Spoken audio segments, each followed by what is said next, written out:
Jamnagar cyber crime police station દ્વારા શહેરના અલગ અલગ વિસ્તારમાં અલગ અલગ જગ્યાએ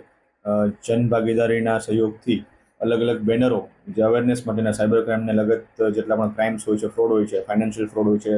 અને સોશિયલ મીડિયાના જેટલા ફ્રોડ છે તે તમામને લગત અવેરનેસ માટેના બેનરો અને પોસ્ટરો લગાવવામાં આવેલા છે. આનો એકમાત્ર ઉદ્દેશ્ય એવો છે કે જામનગરની પ્રજા સાયબર ક્રાઇમ બાબતે અવેર બને અને જે નાની મોટી ઘણીવારો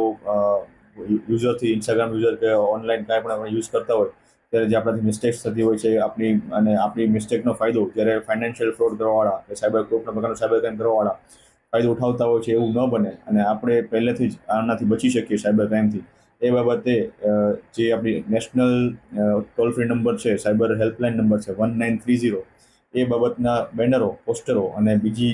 જાણવાલાયક બાબતો સાયબર ક્રાઇમને લગતી એ તમામ બાબતના બેનરો હાલ cyber crime police station Jamnagar દ્વારા લગાવવામાં આવેલ છે.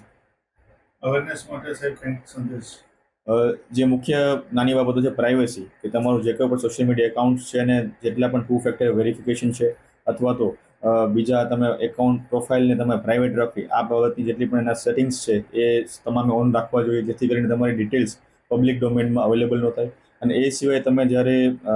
તમે કોઈ પણ ફાઇનાન્શિયલ એપ વાપરો છો, તમે કોઈ યુપીઆઈ વાપરો છો, ગૂગલ પે વાપરો છો કે પેટીએમ વાપરો છો, કોઈ પણ પ્રકારનું જ્યારે તમે ફાઇનાન્શિયલ એપ્સ યુઝ કરો છો એ તમામમાં પણ 2 ફેક્ટર વેરિફિકેશન, ઓથેન્ટિકેશન અથવા તમારો બાયોમેટ્રિક તમારે એમાં પાસવર્ડ રાખવો જોઈએ કે જેથી કરીને તમારો જે એનું એક્સેસ છે, કોઈ તમારો ફોન બીજાના હાથમાં આવે તો પણ એ યુઝ ના કરી શકે. અને જ્યારે તમારે ઓટીપી કોઈ વ્યક્તિનું આવે છે, કોઈ તમને ફોન કરીને કે કોઈ બીજી કોઈ રીતે તમારે ઓટીપી માગે છે, એ ખાસ કોઈને એ ઓટીપી શેર કરવો ન જોઈએ, કારણ કે ઓટીપી એ તમારો ટ્રાન્ઝેક્શન માટેનું એક્સેસ છે. ઓટીપી આપવો મતલબ કે તમે જાતેથી એને એક્સેસ આપો છો તમારા ટ્રાન્ઝેક્શન બાબતનું. તો આ પ્રકારની કામગીરીથી તમારે દૂર રહેવું.